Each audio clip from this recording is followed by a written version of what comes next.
Tafsiru surat Insyiqaq. Tafsir surat Insyiqaq.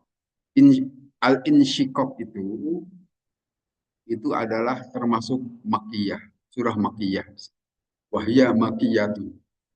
Kemudian disebutkan di sini oleh Malik dari hadis diterima dari Abi Hurairah, beliau membaca idas sama'un syaqqat, ayat idas sama'un syaqqat fasajada fiha, dan beliau sujud sujud sujud tilawah maksudnya. Nah, kita lihat nanti di di ayat 21 itu ada sujud tilawah.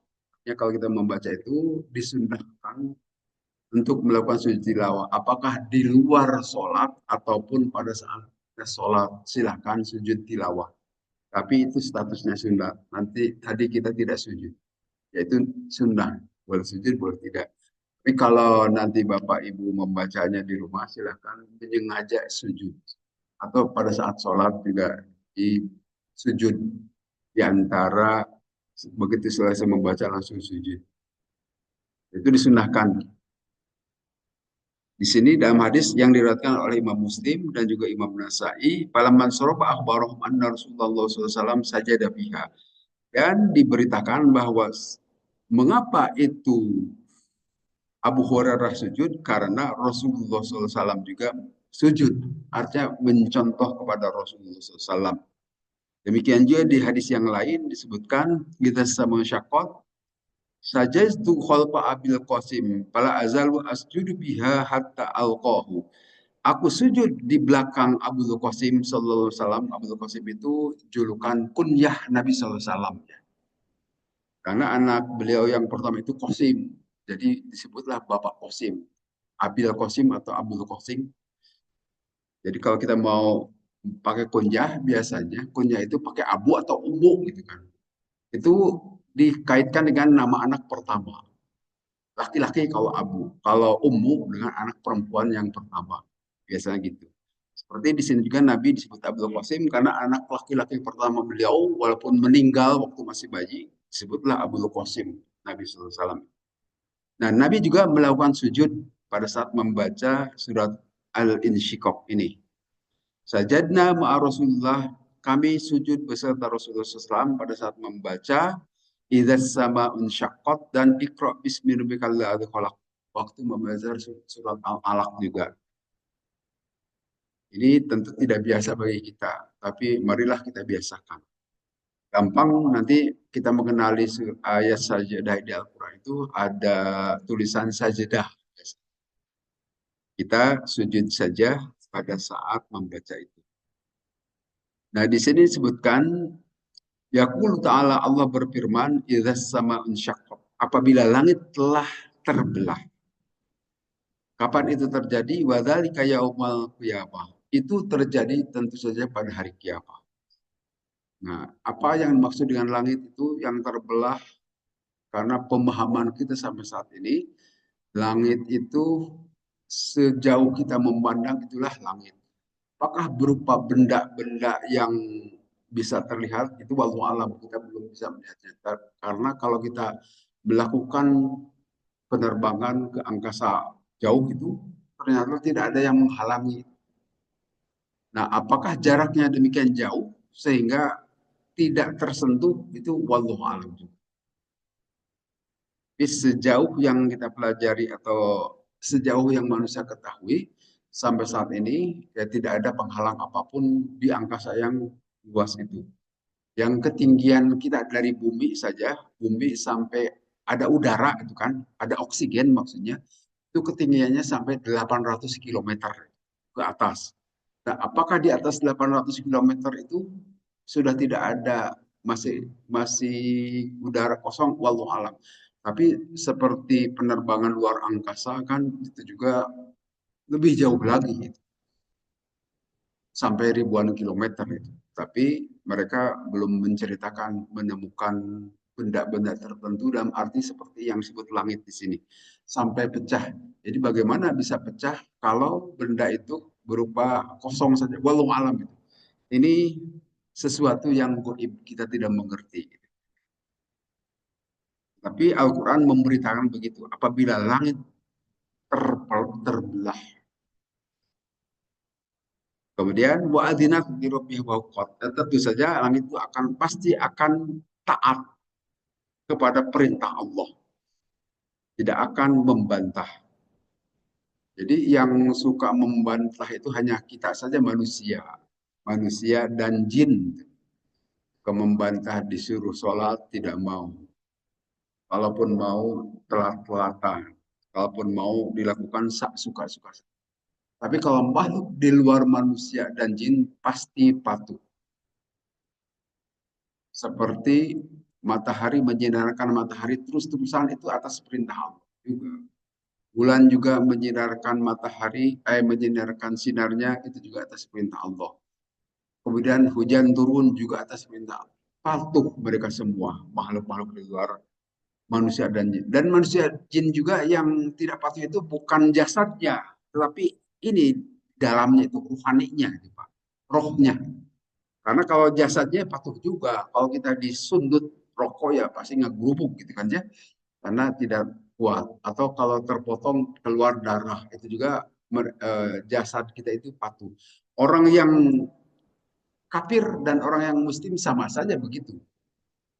Patuh terhadap kalau kita kehujanan sakit, flu, pilek dan sebagainya, baik yang Islam maupun yang kafir akan begitu.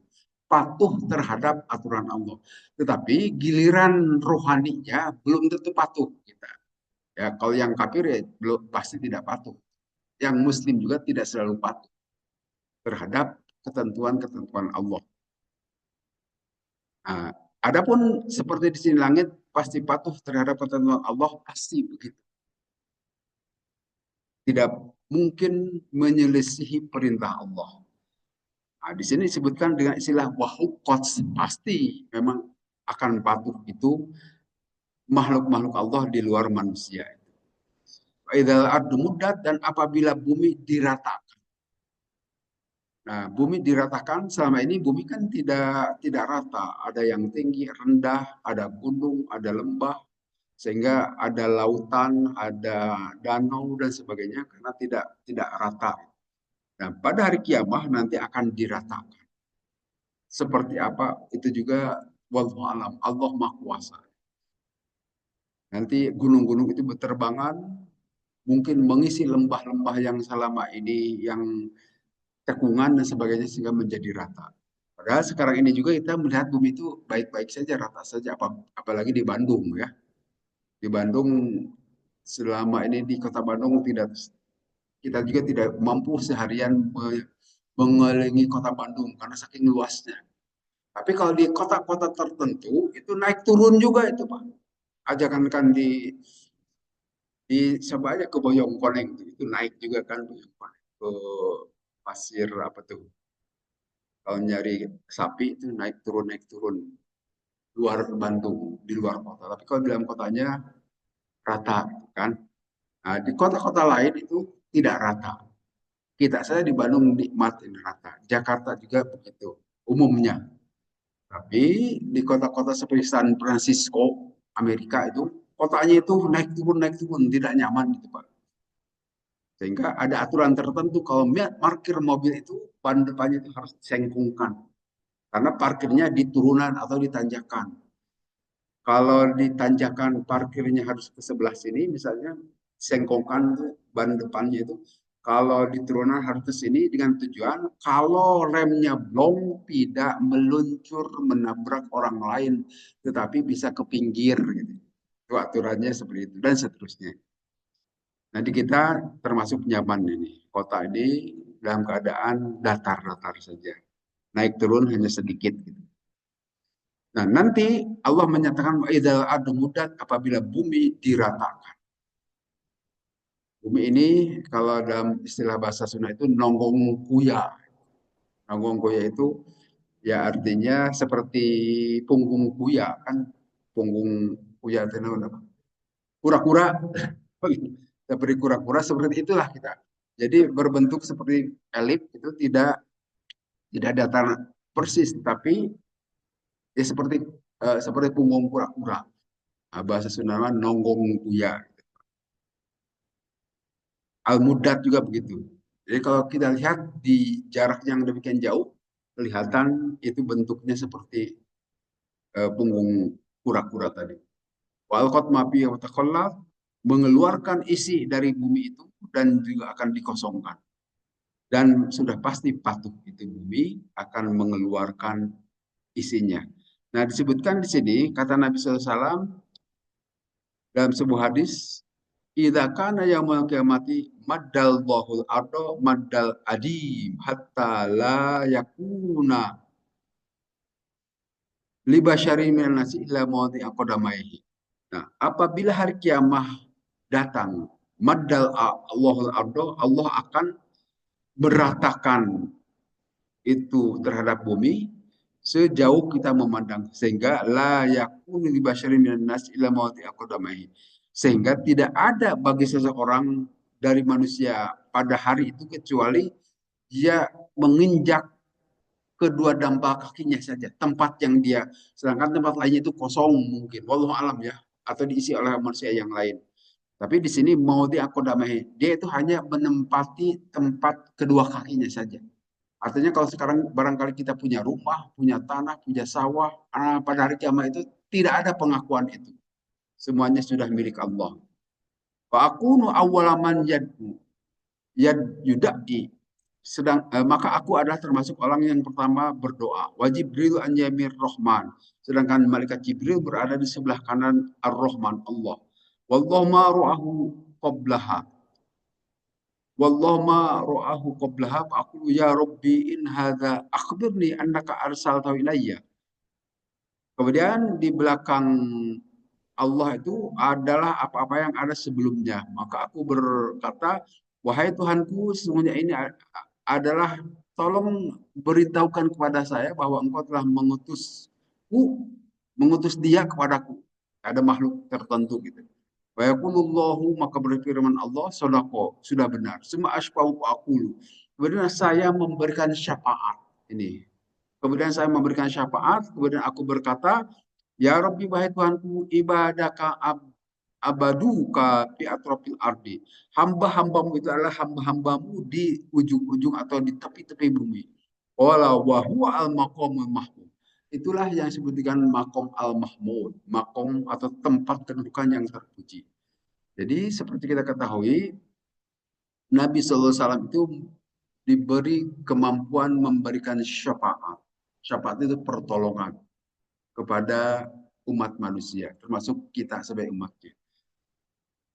Nanti itu yang disebut dengan istilah maqamah mahmud. Di dalam surat Al-Isra kan ada maqamah mahmuda, tempat yang terpuji. Artinya kedudukan Nabi yang sangat terpuji bisa memberikan syafaat karena diizinkan Allah.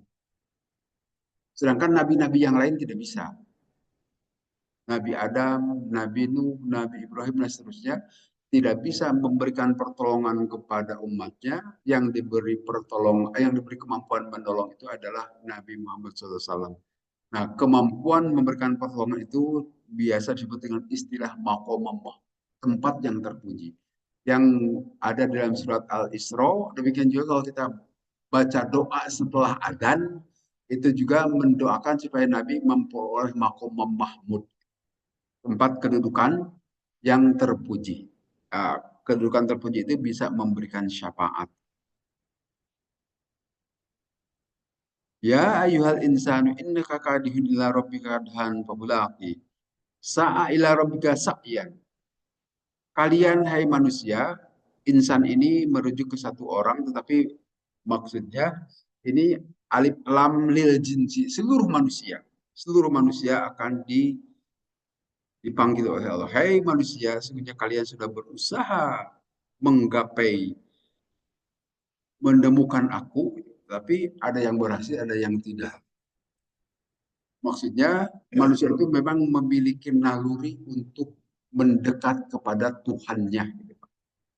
Nah, dalam hal ini kita sering mendapati bahwa orang itu sampai kepada Allah melalui pemahaman-pemahaman pemikirannya, saintifik bisa gitu.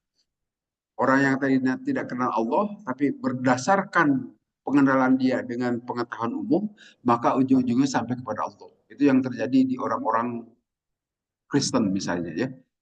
Tidak sedikit profesor-profesor, orang-orang ilmuwan bangsa barat yang mempelajari pengetahuannya, kemudian mempertanyakan tentang pengetahuan itu, akhirnya sampai kepada Allah. Mereka paham bahwa pasti pencipta utamanya itu adalah Allah. Allah yang menciptakan.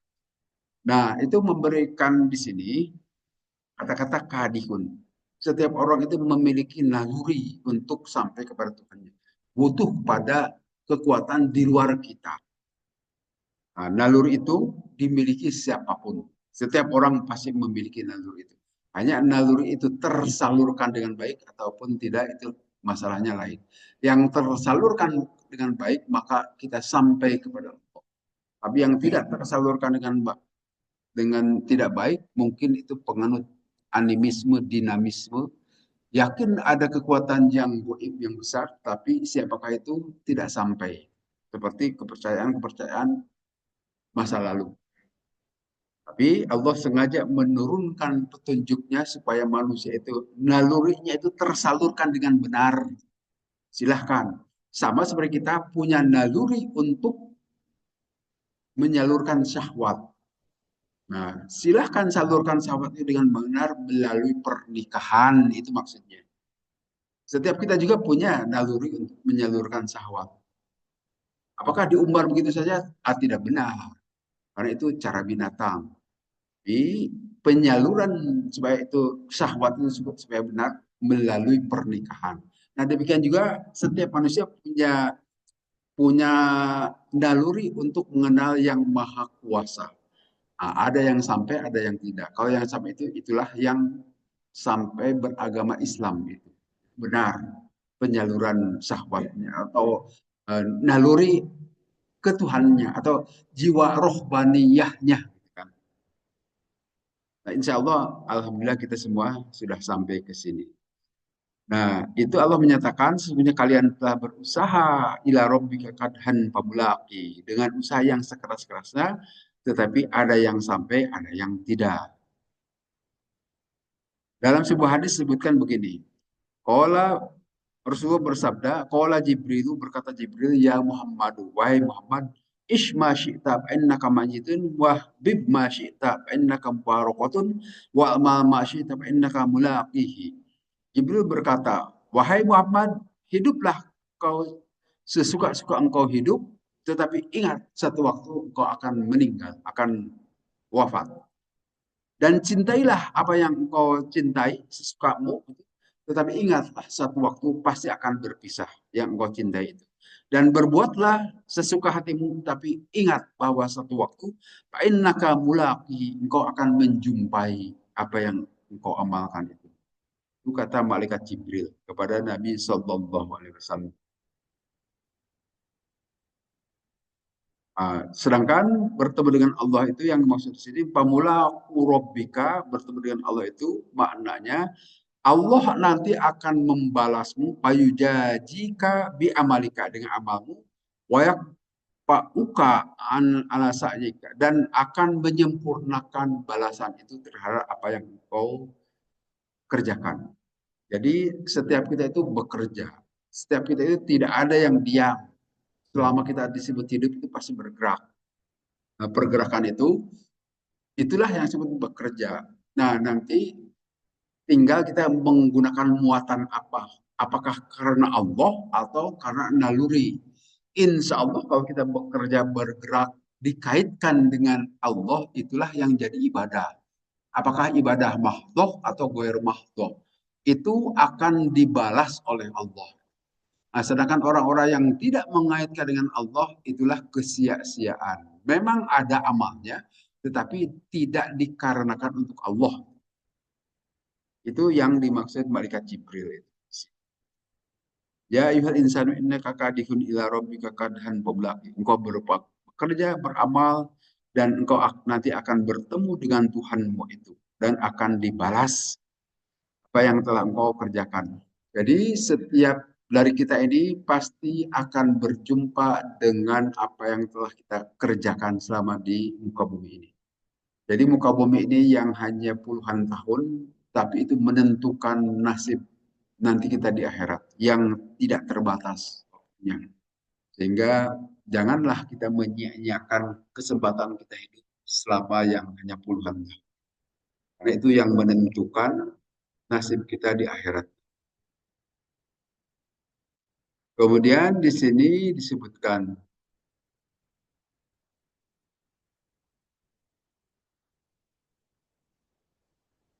wa fa'amma man utiya kitabahu biyami. Adapun orang yang diberikan kitabnya, catatan amalnya dari sebelah kanan, pasal yuhasabu hisaba yasira. Dia akan dihisab dengan akan dihitung dengan hitungan yang enteng.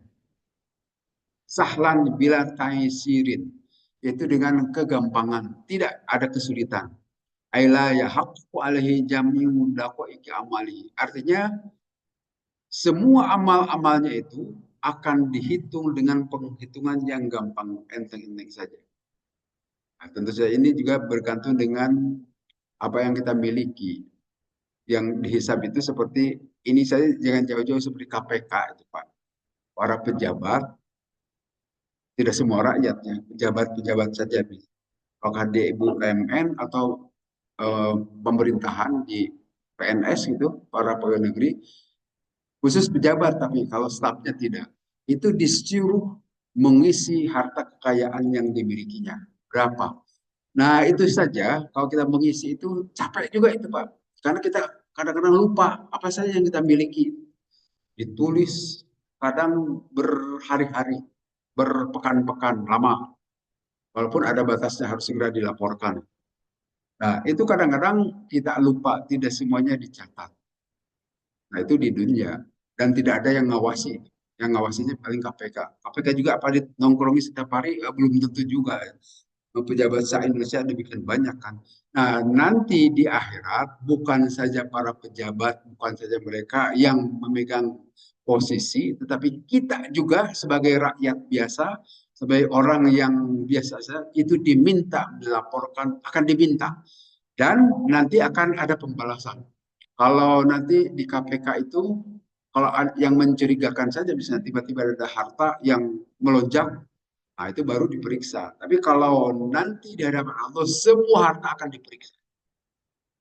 Apa yang kita miliki, semuanya akan ada pemeriksa, ada hisaban.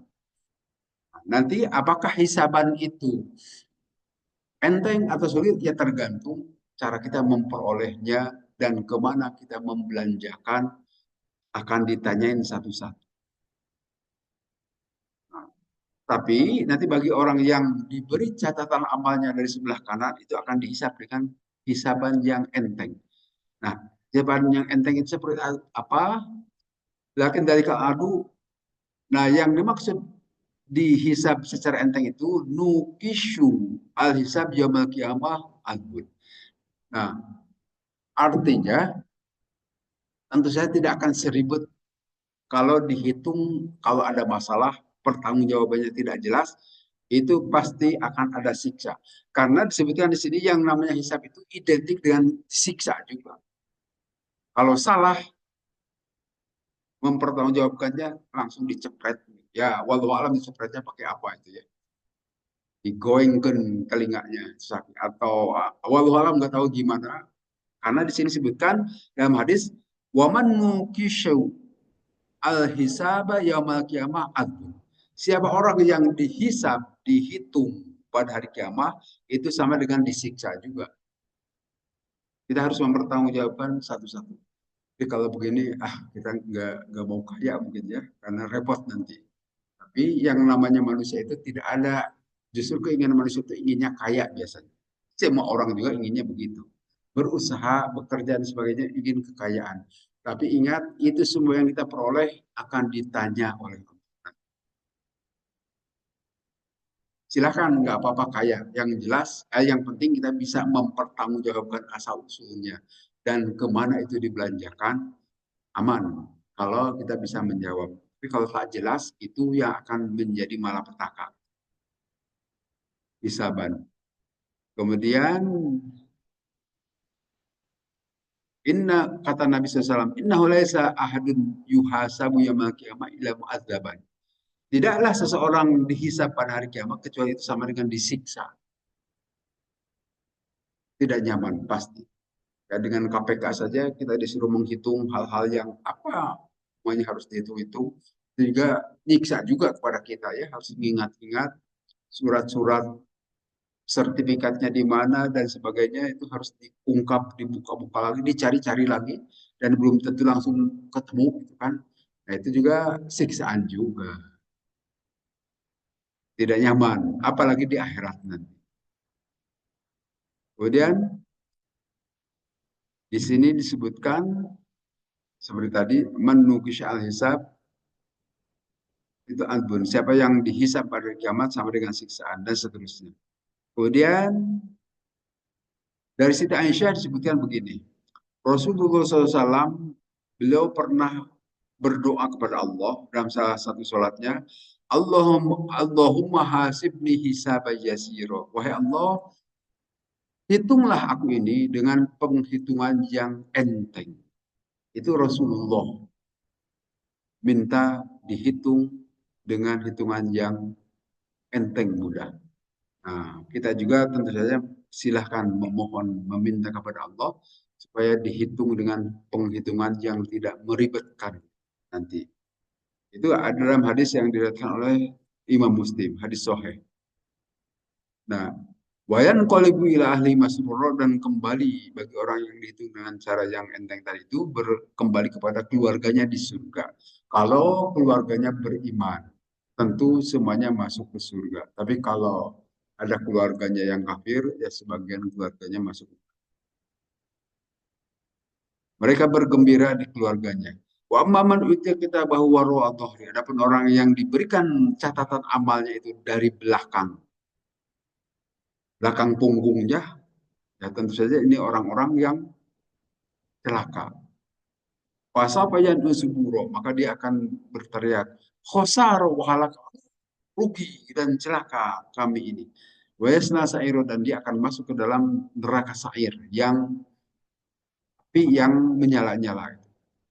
Innahu kana fi ahli masruro. Sungguhnya dia dulu di keluarganya bergembira. Gembira dalam kekafiran. Gembira dalam kemusyrikan dan sebagainya. Gembira ria waktu di dunia. Padahal itu salah. Karena ya takidu annahu la yarji'u ilallah. Dia memiliki itikat bahwa tidak akan dibangkitkan lagi. Tidak akan ada kehidupan setelah kematian. Bahwa kematian itu dianggap ya, selesai saja gitu kan. Begitu mati selesai saja, tidak ada proses berikutnya. Itu tidak sedikit orang yang punya keyakinan seperti itu saat ini juga.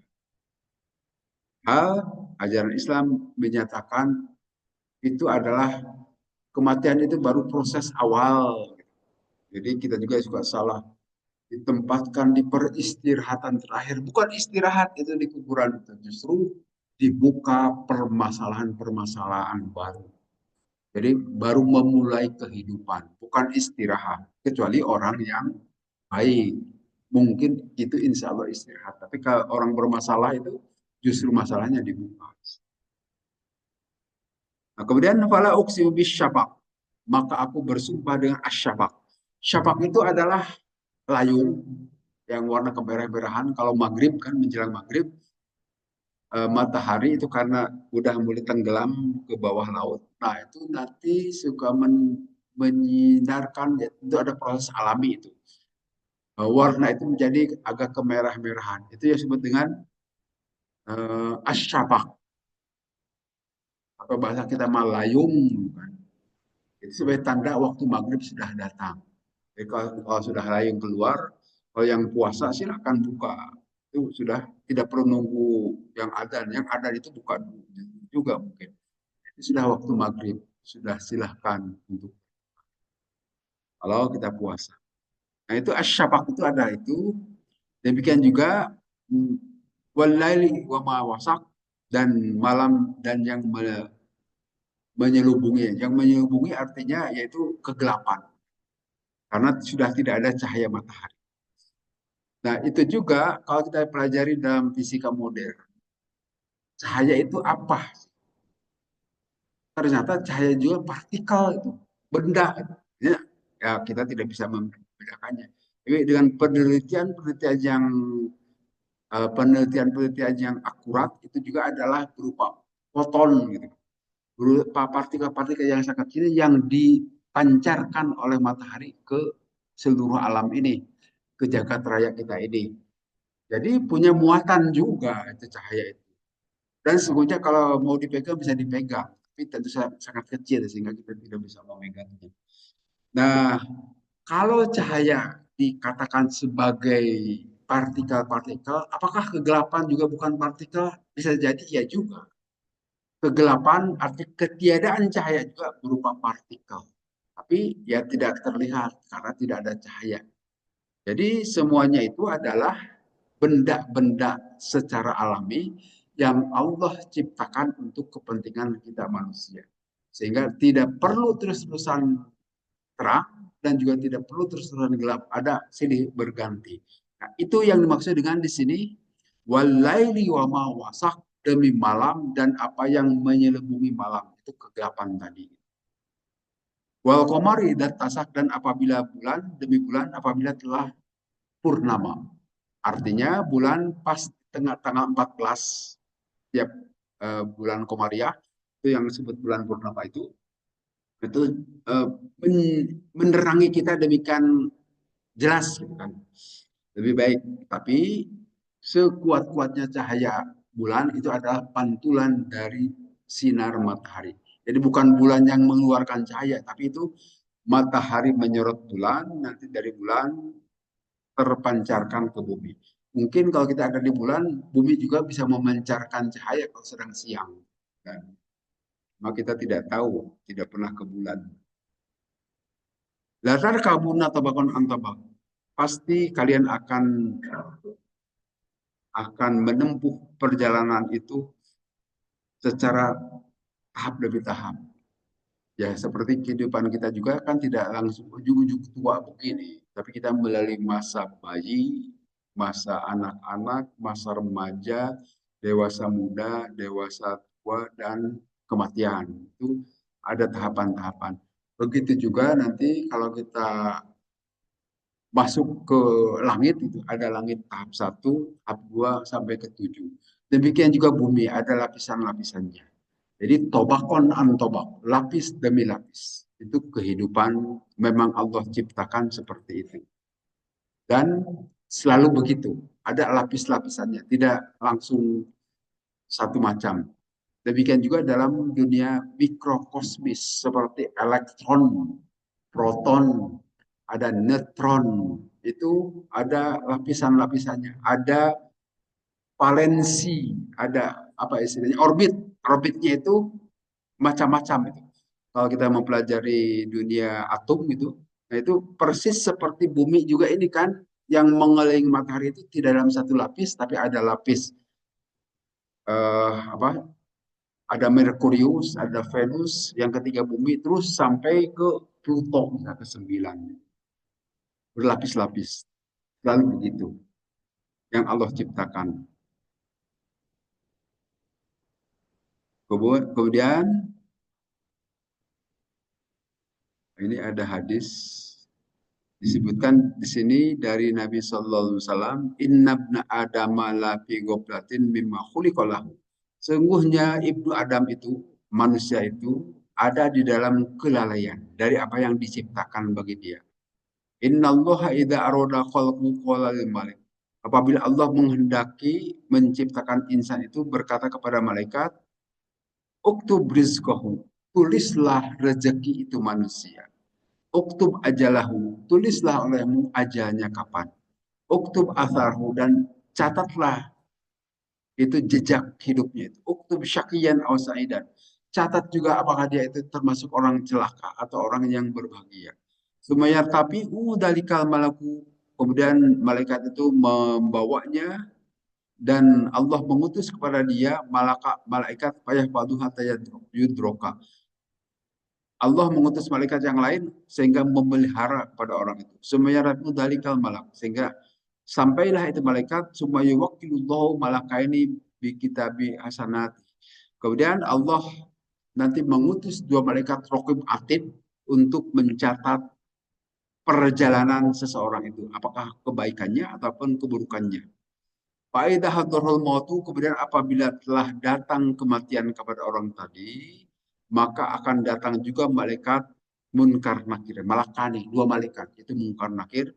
Wajahu malakul maut, pada saat kematiannya didatangi oleh malaikat maut, kemudian dia mengambil ruhnya, kemudian faidah dakhala qabruhu, apabila dia masuk ke dalam kuburnya, rudda ar-ruhu, dikembalikan ruh ke jasadnya. Martaba malakul maut, kemudian mengangkat malaikat maut, wajah malakal qabri. Datanglah malaikat munkar nakir, kemudian mengujinya kedua malaikat itu kepada ruh orang tadi. Kemudian akan ditanya soal kebaikan dan keburukan, dan macam-macam ditanya soal agama, soal nabi dan seterusnya. Kemudian akan dihadirkan catatan di pundaknya itu. Apakah dia itu termasuk orang yang akan baik, akhir akan bahagia atau celaka.